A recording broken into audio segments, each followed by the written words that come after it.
यही यही बाबा साहब अंबेडकर के सपनों के विश्वविद्यालय हैं, क्योंकि वाइस चांसलर बन रहा है आरएसएस की शाखा से। और यह बात नागपुर कहने में भी डर नहीं लग रहा है मुझे, क्योंकि वो खुद कहते हैं, बड़े वाले पशु डॉक्टर थे लेकिन उनको Z+ सिक्योरिटी मिली है। समझ जाओ मैं किसकी बात कर रहा हूं, समझ गया ना। तो वो कहते हैं कि 2000 साल तक हमारे लोगों ने SC ST OBC के साथ भेदभाव किया है, तो 200 साल तक तो रिजर्वेशन रहना चाहिए। हमने अपने ही समाज के बंधुओं को सामाजिक व्यवस्था के तहत पीछे रखा, उनका जीना पशु समान हो गया तो हमने चिंता नहीं की, और ऐसा कम से कम 2000 वर्ष चला ही है धीरे धीरे। इसलिए जब तक वो भेदभाव है तब तक उसको चालू रहना चाहिए। और इसके बाद उन्होंने वाइस चांसलर बनाए हैं तो आरएसएस की शाखा से निकले हुए लोग, प्रिंसिपल बनाए तो उन्हीं, तो जिसको परमानेंट होगा वो भी शाखा जाएगा कि नहीं। मैं जब यहां आ रहा था तो हमारे दोस्त कह रहे थे किसी जगह पर शाखा लगती, लगाओ शाखा, हमें दिक्कत नहीं। आपका तो पूरे देश दुनिया पर राज है भाई, हम लोग कौन होते हैं बोलने वाले। अरे इस देश का प्रधानमंत्री आरएसएस की विचारधारा वाला है, इस देश का गृह मंत्री आरएसएस की विचारधारा वाला है। लेकिन विश्वविद्यालयों को तो रहने दिए होते। उसी जगह पर जब आप ज्ञान और दर्शन की शिक्षा देकर भारतीय परंपरा पढ़ा रहे हो, मैं आपसे सवाल पूछना चाहता हूं देश के प्रधानमंत्री से और शिक्षा मंत्री से कि उसी भारतीय ज्ञान परंपरा में तथागत बुद्ध क्यों नहीं है, संत कबीर क्यों नहीं है, गुरु रविदास क्यों नहीं है, गुरु नानक क्यों नहीं है, चोखा मेला बसवन्ना नारायण गुरु से लेकर के पेरियार क्यों नहीं है, ज्योतिबा फूले क्यों नहीं है, डॉक्टर बाबा साहब भीमराव अंबेडकर क्यों नहीं है। इनके बिना क्या भारतीय ज्ञान परंपरा पूरी हो सकती है क्या? तो सिलेबस में वो क्यों नहीं है भाई? ये आपकी नई शिक्षा नीति में किया जा रहा है। ज्योतिष शास्त्र महाराष्ट्र में इंट्रोड्यूस हुआ था, मुझे पेपर दिखाया था पिछली बार। तो ज्योतिष शास्त्र क्या होगा? दुनिया में एजुकेशन पैटर्न कहीं और जा रहा है, और हमारे यहां टेलीविजन पर बैठकर एक आदमी मंत्र फूंक करके नारियल को हवा में उड़ा रहा था, देखा आपने? हमारे यहां क्या हो रहा है? एक आदमी कहता है कथावाचक। देखिए धर्म के आड़ में क्या किया जा रहा है, और आस्थावान हिंदुओं को भी सोचना चाहिए। एक आदमी कह रहा है, रील बनवाता है, वहां रहता है कहीं, वो कह रहा है कि भगवान की दाढ़ी मूंछ क्यों नहीं होती, देखा आपने?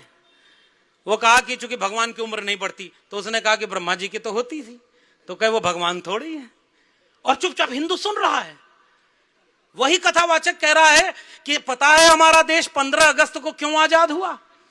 क्योंकि जब एक चिड़िया का अंडा समुद्र में गिर गया, उसने जो है ब्रह्मा जी से या किसी से याचना की कि वो गिर गया है, किसी तरह समुद्र सुखा देते, तो अगस्त मुनि ने पूरे समुद्र को पी लिया और समुद्र सूख गया। और जब यह बात अंग्रेजों को पता चली कि एक ही अगस्त ने सारा समुद्र पी लिया, तो अब तो 15 अगस्त है, भागो यहां से, और देश आजाद हो गया। ये मैं नहीं कह रहा हूं, ये उनकी रील पूरे इंटरनेट पर वायरल है। मुझे दोष मत देना, मेरे ऊपर मुकदमा मत करना, वैसे ही आधा दर्जन मुकदमा मेरे ऊपर है। ये लोग ये तो धर्म की बात कर रहे हैं, ये भारतीय परंपरा है क्या? एक आदमी है, बच्चा था, और बच्चा होकर के कह रहा है कि मैं डायरेक्ट हनुमान जी से और रावण से फोन पर बात करता हूं, हेलो हनुमान जी कैसे हैं आप? और वो पर्ची बना करके दुनिया में भाग्य बढ़ रहा है। और वो कहता है, नई शिक्षा नीति के पहले था साइंटिफिक टेम्परामेंट को डेवलप करना, और जिसको प्रधानमंत्री कहते हैं कि मेरे छोटे भाई जो हिंदू राष्ट्र बनाने की यात्रा में निकला हुआ है, 4-5 दिन चला था, बीमार हो गया तो सड़क पर लेटा था, थर्मामीटर लगा था। अरे पर्ची बना लेते अपनी भी कि आज शाम को मैं बीमार होने वाला हूं, तो दोपहर में ही ठीक हो जाते। दिल्ली में आतंकी हमला हो गया, कोई पर्ची नहीं बनी। उस व्यक्ति ने एक रील में मैंने देखा, कहा कि देश के रक्षा मंत्री से मैं कहता हूं कि मेरे पास डिग्री तो नहीं है, लेकिन मेरा आप इस्तेमाल करिए, और देश की सुरक्षा के लिए जहां जरूरत होगी मैं जाऊंगा। अरे भाई तुम क्या सुरक्षा करोगे?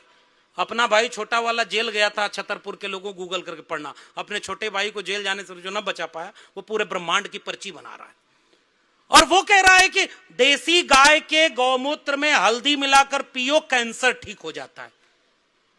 देश की शिक्षा व्यवस्था ऐसी होनी चाहिए कि साइंटिफिक टेम्परामेंट को डेवलप करे। इंडियन कॉन्स्टिट्यूशन का आर्टिकल 51A वो कहता है कि हमें देश के नागरिकों में वैज्ञानिक चेतना का प्रसार करना है, और नई शिक्षा नीति वैज्ञानिक चेतना का प्रसार करने की बजाय धार्मिक और सांस्कृतिक भारतीय दर्शन को पढ़ाने की आड़ में एक धर्म की आरएसएस वाले विचार को आपकी शिक्षा में दे रही है। तो जब उससे बच्चे पढ़ के निकलेंगे तो वो फूले अंबेडकर पेरियार को पढ़ेंगे? यानी उन्होंने पहले ही तैयारी कर ली कि अब अगली पीढ़ी भी आपकी धार्मिक निकलेगी। यह शिक्षा व्यवस्था है सबके लिए। अगला पॉइंट, भाषाओं के लिहाज से मैं अभी और कोई बात नहीं कहूं, संस्कृत को जोर दिया गया है और जितने इनके नेता हैं सारे उनके बच्चे विदेश में पढ़ाई करते हैं। मतलब सारे नेताओं के बच्चे वो ट्वीट करते हैं, भाई आज मेरी बेटी ने हार्वर्ड से अपना डिप्लोमा का नौकरी पास कर ली, 2 करोड़ प्रति वर्ष के पैकेज पर अब उसे कैलिफोर्निया में नौकरी मिल गई है। और जैसे ही वो व्यक्ति भारत में आएगा और कहेगा जागो जागो हिंदू एक हो जाओ, तुम्हारा धर्म खतरे में है। तो जब धर्म खतरे में तो अपना बेटा बेटी को क्यों नहीं उसको बचाने के लिए ले आते? उनके बेटा बेटी विदेश में पढ़ते हैं, इंग्लिश मीडियम में पढ़ते हैं, और भारत में आकर के केवल मजहब के नाम पर लड़ाना। और आप न्यू एजुकेशन पॉलिसी में लैंग्वेज का फॉर्मूला ऐसा कर रहे हैं कि आप इस देश में चाहते हैं कि एक ही लैंग्वेज, तो आप पढ़ो ना भाई। बाबा साहब अंबेडकर ने कहा कि अंग्रेजी भी पढ़ना, भारतीय भाषाओं को भी पढ़ो, आप मराठी भी पढ़ना, आप अंग्रेजी भी पढ़ो। इसलिए न्यू एजुकेशन पॉलिसी में यह क्लॉज बड़ा गड़बड़ देखा गया है।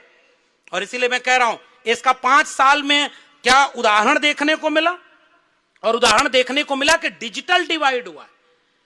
डिजिटल डिवाइड इतना खतरनाक है कि विदर्भ के इलाके में जहां किसान आत्महत्या करता है, वहां कितना इंटरनेट चलता है, कितने लोगों के पास मोबाइल है, और कितने बच्चे इंटरनेट से यूट्यूब से डिग्री पढ़ाई पूरी कर सकते हैं। जब डिजिटल डिवाइड कह रहा है कि more than 50% SC ST OBC के बच्चों को आज तक मोबाइल इंटरनेट या अच्छा कनेक्शन नहीं मुहैया है, तो यह डिजिटल डिवाइड फिर से वापस वही भारत बना रही है कि नहीं कि कुछ लोगों को शिक्षा मिलेगी और बाकी अपने आप शिक्षा से बाहर हो जाएंगे। तो यह इस देश के खिलाफ सबसे बड़ी साजिश हो रही है। और इसलिए मैं आपसे कह रहा हूं, हॉस्टल में रिजर्वेशन नहीं, EWS आरक्षण आ गया, हर जगह लागू हो गया। और मंडल कमीशन के बाद 54% रिजर्वेशन बढ़ा था, वो आज तक इंप्लीमेंट हर जगह नहीं हुआ है। फैकल्टी रिक्रूटमेंट नहीं हो रहा है, प्रोफेसर की डायरी पढ़ना। और एक बात याद रखना नागपुर के लोगों, अब मैं आखिरी में अपने भाषण को समेट रहा हूं, अखबार में ऐड आता है कि 1000 रुपए का पिज्जा सस्ता हो गया, भारी छूट। जो 1500 का पिज्जा था वो एक्स्ट्रा लार्ज साइज वाला अब 1000 में मिलेगा। 5 आदमी पिज्जा खा सकते हैं और पेप्सी की बोतल मुफ्त में मिलेगी और आप गदगद होके चले जाते हैं। उसी देश में बहस होती है कि 500 रुपए की किताब बहुत महंगी है। 500 की किताब महंगी है और पिज्जा महंगा नहीं। वो पिज्जा जो रात में खाया तो सुबह कहीं नजर नहीं आता, वह पिज्जा जिसे 4-5 लोग ही खा सकते हैं, उससे ज्यादा उसका कोई फायदा कोई दूसरा नहीं उठा सकता। उस देश के लोगों को सोचना चाहिए कि अगर 500 की किताब खरीद कर जाओगे तो 5000 लोग उसको पढ़ सकते हैं और पूरे जीवन उसके विचार हरे रह सकते हैं। इसलिए किताबों को खरीदना हम सबको सबसे पहले शुरू करना चाहिए। किताबें ही तो सवाल करना सिखाती हैं, किताबें ही तो सोचना सिखाती हैं। डॉक्टर बाबा साहब अंबेडकर भारत के उन लोगों में शुमार हैं जिनकी लाइब्रेरी दुनिया के सबसे बड़ी लाइब्रेरी में से एक मानी जाती है। एक बार एक पत्रकार आया और पत्रकार कई जगह ये किंवदंतियां चलती हैं, कई बड़े नेताओं के पास पहुंचा। रात शुरू हो चुकी थी, ढल चुकी थी, सारे लोग सो गए थे। तब उन्होंने कहा कि और कोई नहीं तो अंबेडकर से मिल लेते हैं। और जब गए तो आधी रात को बाबा साहब कुछ लिख रहे थे। और उसके बाद जब वो व्यक्ति पहुंचा तो उस पत्रकार ने पूछा कि डॉक्टर अंबेडकर आप सोए नहीं? तो डॉक्टर अंबेडकर ने कहा कि मेरा समाज सो रहा है इसलिए मुझे जागना पड़ रहा है। जिस दिन मेरा समाज जाग जाएगा उस दिन वो अपने आप अपने हिस्से की लड़ाई लड़ पाएगा। और आज ये जो कार्यक्रम हो रहा है, 2 ही चीजें, एक तो संविधान, दूसरी शिक्षा। अगर ये 2 चीज हम बचा ले गए तो 25 साल बाद, 50 साल बाद की पीढ़ी जब हमें याद करेगी तो शर्मिंदा नहीं होगी। और अगर हम ये 2 चीजें नहीं बचा पाए तो वो पीढ़ी हमें माफ भी नहीं करेगी। मैं आखिर में ये बात कहते हुए विदा लेना चाहता हूं कुछ आंकड़ों के साथ। न्यू एजुकेशन पॉलिसी कहती है कि 20 साल में 45,000 सरकारी डिग्री कॉलेज हैं, उन्हें बंद करके क्लोजर और मर्जर की पॉलिसी के तहत केवल 15,000 सरकारी डिग्री कॉलेज बनाएंगे। यानी 30,000 सरकारी डिग्री कॉलेज बंद किए जाएंगे। कई लाख सरकारी स्कूल बंद किए जाएंगे ताकि अंबानी और अडानी का स्कूल और डिग्री कॉलेज खोल सकें। विश्वविद्यालयों में ज्ञान के अनुसंधान नहीं होंगे। तुम हवन करा रहे हो, तुम शाखा लगवा रहे हो, तो एक विश्वविद्यालय में अगर हवन कर लिया और गूगल करके जाके देखना, कोई मुसलमान नमाज पढ़ लेता है तो उसके ऊपर एफआईआर हो जाती है कि तुम कॉलेज और यूनिवर्सिटी में नमाज कैसे पढ़ सकते हो, तुम हवन करा सकते हो, तुम एक धर्म का प्रचार कर सकते हो केवल इसलिए कि तुम्हारी संख्या ज्यादा है। फिर यह संविधान का अपमान है। संविधान ने सबको बराबरी का सम्मान दिया था। विश्वविद्यालयों को कम्युनल कर दिया गया है, सांप्रदायिक कर दिया गया है। बच्चे बच्चे में हिंदू मुसलमान की नफरत भर दी गई है, जाति के नाम पर भेदभाव भर दिया गया। ये सारे कथावाचक जो हिंदू राष्ट्र बनाने के लिए पूरे देश में सड़क पर उतरे हुए हैं, एक भी व्यक्ति उनसे यह पूछता है कि हिंदू राष्ट्र तो संविधान के विरोध में कही गई बात है। डॉक्टर बाबा साहब अंबेडकर ने 1940 में Pakistan under partition of India किताब में साफ तौर पर लिखा कि अगर हिंदू राष्ट्र हकीकत बनता है तो वो इस देश के लिए सबसे बड़ा अभिशाप होगा। हिंदू कुछ भी कह लें, वो हिंदू धर्म स्वतंत्रता, समानता और बंधुता से मेल नहीं खाता। ये लोकतंत्र विरोधी है, इसलिए किसी भी कीमत पर इस देश को हिंदू राष्ट्र बनने से रोका जाना चाहिए। ये मैं नहीं कह रहा हूं, ये बाबा साहब अंबेडकर ने अपनी किताब में लिखा है, Pakistan are the partition of India. और इसलिए आज आप खुलेआम वो सब होने दे रहे हो। एक व्यक्ति कह रहा था कि पृथ्वी किसके अधीन है? देवता के। देवता किसके अधीन है? मंत्रों के। मंत्र किसके अधीन है? ब्राह्मण के। इसलिए पृथ्वी पर देवता कौन हुआ? तो बाकी क्या हुए? ये वो लोग कथा कहते हैं जो इस देश को हिंदू राष्ट्र बनाते हैं। उनसे 3 सवाल पूछना नागपुर के लोगों। पहला, संविधान बड़ा कि मनुस्मृति? दूसरा, एससी एसटी ओबीसी को मिलने वाला आरक्षण सही है या गलत? तीसरा, डॉक्टर अंबेडकर बड़े कि कोई और? आप जरा हाथ उठाकर बताना इन तीनों में उनका जवाब क्या है। क्या वो डॉक्टर अंबेडकर को बड़ा मानते हैं? क्या वो संविधान को मनुस्मृति से बड़ा मानते हैं? क्या वो आपके आरक्षण का समर्थन करते हैं? जब वो आपके सारे चीज के विरोध में है तो उनकी कथा सुनने कौन सबसे ज्यादा जाता है? भाई 90% आबादी जिसकी है वही भीड़ तो वहां भी है, क्योंकि हमारी शिक्षा वहां तक नहीं पहुंची। मैं बधाई देता हूं। और आज ये बात कहना होगा, सूरज कैसे पैदा हुआ, धरती कैसे पैदा हुई, चांद सितारे कैसे बने, इंसान कैसे बने, सबका जवाब जिसके पास था वो एक मोबाइल नहीं बना पा रहा है, वो पैरासीटामोल की दवाई नहीं बना पा रहा है। ये भारत सोने की चिड़िया था जब इसमें बुद्ध पैदा होते थे, कबीर पैदा होते थे, जब इसमें चारवाक लोकायत पैदा होते थे, आर्यभट्ट पैदा होते थे। लेकिन उसके बाद ज्योति बसु से आकर के कलाम पैदा हुए, लेकिन तुमने उन्हें महानायक बनाया क्या? क्यों इस भारत में कोई गैलीलियो, कोई आइंस्टीन और कोई न्यूटन फिर नहीं पैदा हो रहा है? क्योंकि फिर यहां पर्ची कौन बनाएगा? यहां आइंस्टीन गैलीलियो पैदा होते अगर उनको नींबू, नारियल और हरी मिर्च से बचा लिया गया होता। आपने अंधश्रद्धा को पूरे देश में इंपोज कर दिया, तो वैज्ञानिक कहां से पैदा होंगे? फिर वही पैदा होंगे जो पैदा हो रहे हैं। बादल आता है तो रडार काम नहीं करता है, समझदार को इशारा काफी। और अब उन्हें नया भगवान बनाया जा रहा है। दुनिया भर में यही पढ़ाया जाता है ना कि H2O का मतलब पानी होता है, O2 को मतलब ऑक्सीजन होता है। लेकिन धरती कैसे पैदा हुई है ये हर जगह अलग अलग पढ़ाया जाता है। हमें वैज्ञानिक चेतना का भारत बनाना है, हमें किसी से विरोध नहीं है।